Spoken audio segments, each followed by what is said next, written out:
Como que foi a sua infância? Você passou toda ela em Ubarana?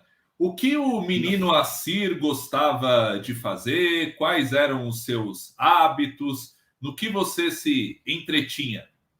Tá. Fui uma criança absolutamente normal.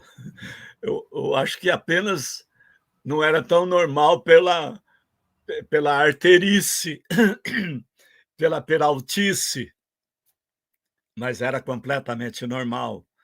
E tanto na igreja, eu dei muito trabalho para as minhas professoras da escola dominical, muito trabalho. Mas minha infância, eh, César, foi completamente normal, de uma criança normal. Não sei se eu te chamo de César ou de Júlio César. Fique à vontade. Me lembro de algo que acontecia na minha casa e que eu gostaria que acontecesse na casa de todos aqueles que estão nos ouvindo agora. Todas as orações que eram feitas na minha casa, pelo meu pai e pela minha mãe, todas, começava com aquela doxologia.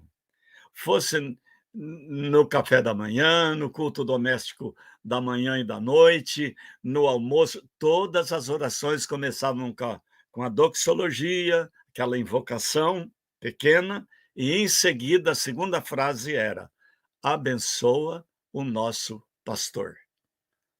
Isso, na minha cabeça de criança, foi tomando corpo. E eu achando que esse negócio aí de ser pastor, eu acho que é interessante. Então, eu cresci eu cresci num ambiente dessa natureza. Eh, e me lembro da luta de minha mãe e de meu pai, que eram gente muito humilde, mas de uma sabedoria incrível.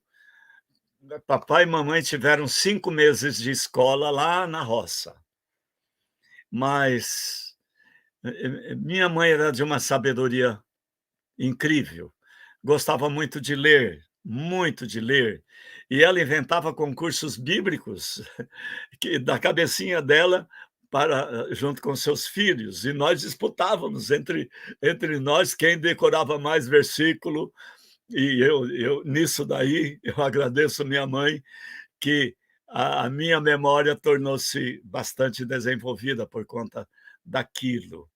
E eu hoje, infelizmente, nós não temos mais esse ambiente familiar que proporciona aquilo que eu tive na minha casa.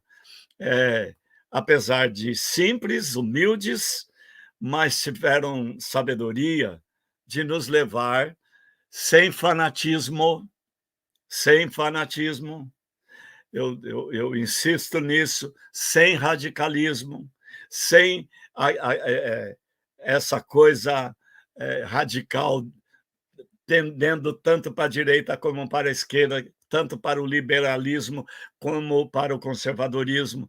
Então, essa coisa foi muito forte na minha formação e na minha criação.